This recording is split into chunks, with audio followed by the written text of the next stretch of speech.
गोगावले, प्रदीप जयस्वाल, विलास भुमरे, व्यासपीठावरील सर्वच मान्यवर सर्वांची नावं घेता येईल, परंतु तुम्हाला आमच्या भाषणापेक्षा गाण्यामध्ये जास्त इंटरेस्ट आहे हे मला माहिती आहे. पालकमंत्री असल्यामुळे तुमची नस मला माहिती आहे. एक शिरसाट इकडे उभा आहे आणि कुंदननी आज हा कार्यक्रम ठेवला.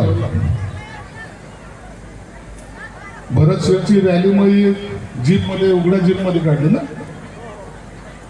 मी सगळ्या रस्त्याने येताना पाहतो तर सगळीकडे फुलं दिसत होती. मला जर हे 2 दिवसापूर्वी सांगितलं असतं मी सुद्धा बायकोला घेऊन आलो असतो. माझं लग्न झालं त्या टायमाला एवढा उत्साह नव्हता, आम्हाला गाडी नव्हती, परंतु इतक्या उत्साहामध्ये त्यांनी ही रॅली काढली आणि तुम्ही सर्वजण या ठिकाणी आलेला. कुंदन एक लक्षात ठेव, ही बाबासाहेबांची ताकद आहे. 14 एप्रिल आणि कोणताही कार्यक्रम ही जनता त्या ठिकाणी उपस्थित राहते. खरं तर तुमचं सर्वांचं मनापासून अभिनंदन.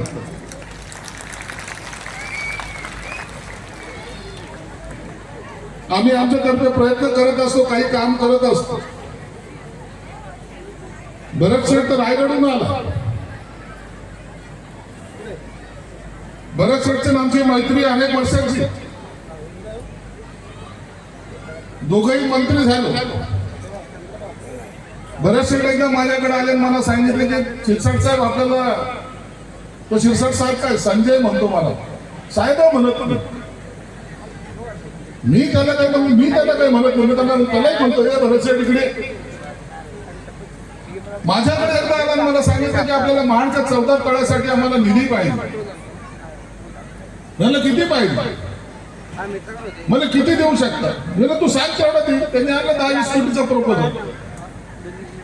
मी त्यांना एक सांगितलं ते 14 तळ्याचं काम आहे, पैसे मागायचे तेवढे माग, त्याला कमी पडू देणार नाही. आणि भरत शेट्टी प्रस्ताव दिला, मी 56 कोटी रुपये देणार दिला. या 9-10 तारखेपासून आता कामाला सुरुवात होते. त्या महाडच्या 14 तळ्यामध्ये असताना हिरवं पाणी आता उपसायला सुरुवात होईल 9-10 तारखेला.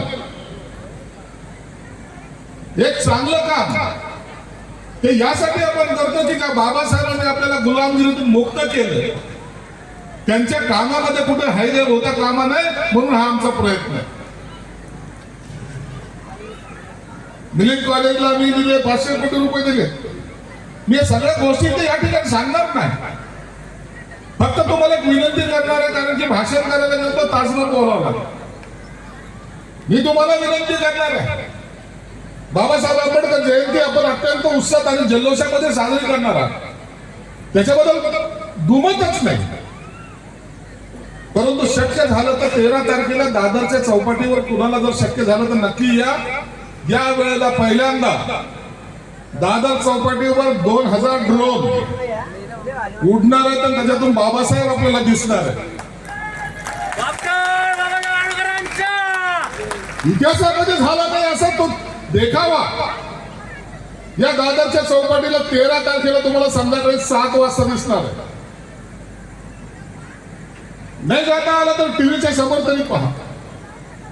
मी यासाठी आम्ही करायचा प्रयत्न केला की ज्या बाबासाहेबांनी आम्हाला, अरे घटना नसती तर आम्ही इथं उभं राहिलो असतो. तर कुंदन पण परभणीहून इकडे कशाला आला असतं? त्याला माहिती जिंतूर मध्ये राजकारण चालत नाही, तिकडे लय भयानक राजकारण आहे, इकडे सगळं जमून जातं.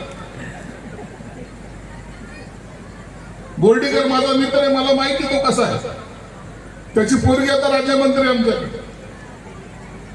म्हणून या बाबासाहेबांनी जेव्हा आपल्याला या कर्मभूमीमध्ये जेव्हा आपण येतो त्या टायमाला ही कर्मभूमी खऱ्या अर्थानं पावन असलेली ही कर्मभूमीमध्ये आपण आणखीन सर्वात जास्त काम केलं पाहिजे, हा आमचा मनोत आहे. प्रदीप जयस्वालच्या मतदारसंघामध्ये बाबासाहेबांचा आश्रम पुतळा उभा होतो. शिंदे साहेब मुख्यमंत्री असताना एकदा गाडीमध्ये आम्ही असंच बसलो होतो.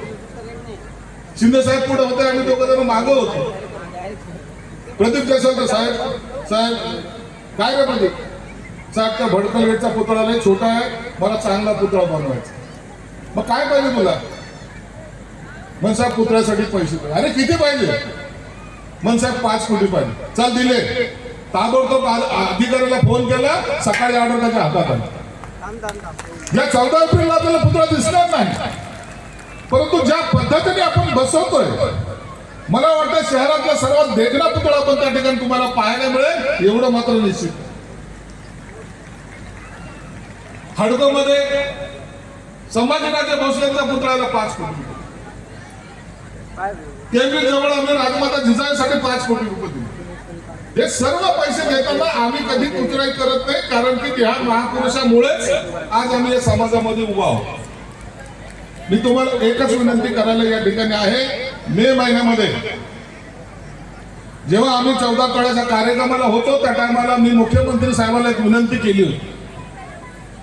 म्हणजे साहेब आम्हाला बुद्धगयाला 10 एकर जागा पाहिजे. मला काही जर झालं तर आमचे समाज बांधव त्या ठिकाणी जातात, तर त्या टायमाला त्यांना झोपायची व्यवस्था नाही, राहायची व्यवस्था नाही. मला 10 एकर जागा पाहिजे. तुम्ही मुख्यमंत्र्याला पत्र लिहा, मी तिथं जातो, आम्हाला ती 10 एकर जागा पाहिजे.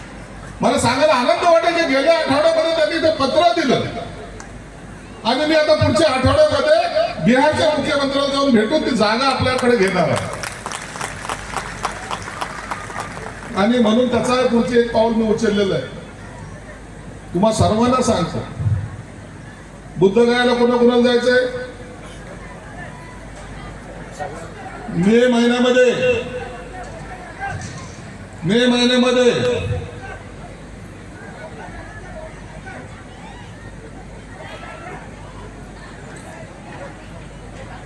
काय म्हणतो तुम्हाला?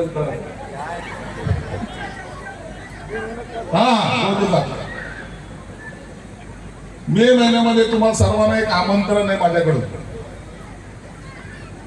सगळ्यांनी नाव किंवा माझ्याकडे नोंदवा किंवा तिथं तुमच्या असलेल्या कोणत्याही कार्यकर्त्याकडे नोंदवा, कुंदन लाटेकडे नोंदवा. मे महिन्यामध्ये तुम्हा सर्वांना 6 दिवसाचा टूर हा फ्री करणार आहे रेल्वेने. 6 दिवसामध्ये असं नाही रेल्वेमध्ये कोंबलं आणि चालले, असं नाही. रेल्वेमध्ये तुमची सर्व जेवण खावण्याची व्यवस्था, तुम्हाला डॉक्टरची व्यवस्था, तुम्ही ज्या ठिकाणी उतराल तिथं राहायची व्यवस्था, तिकडे फिरण्याची व्यवस्था, बसची व्यवस्था. 6 दिवसाचा दौरा तुमचा घेतलेला आहे. सगळ्यांनी लवकर नोंदणी करा, म्हणजे मे मध्ये मला तुमचं नाव, आधार कार्ड फक्त द्या. त्या भूमीला एकदा जाऊन या. जेवढे जास्त लोक होतील तेवढं सर्वांना घेऊन जायची आमची तयारी. एक ट्रेन मध्ये 800 लोक जातात, जास्त आले तर आणखीन जास्त. बरं शेठ, माझ्या खात्यामध्ये काही नसतं तरी मनाने माणसं मोठे आहेत आणि माझं नाव तर तसंही मोठं आहे. अपने पास सब कुछ मिळतं आहे, टेन्शन घ्यायचं काम नाही. म्हणून हे आंबेडकर जयंती इतक्या उत्साहात साजरी करा, एवढी आनंदात साजरी करा आणि एवढ्या जल्लोषात साजरी करा. परंतु हे साजरी करताना कुणाला त्रास होता कामा नये याची दक्षता घ्या. आज कुंदन लाटांनी आणि त्याच्या सर्व सहकार्यांनी ज्या पद्धतीने हा कार्यक्रम घेतला, मला वाटतं पहिल्यांदा या भागामध्ये इतके लोक एकत्रित आले. मी तुमचा सर्वांचा आभार मानतो. आंबेडकर जयंतीच्या तुम्हाला सर्वांना मनापासून शुभेच्छा देतो. धन्यवाद. जय भीम, जय महाराष्ट्र.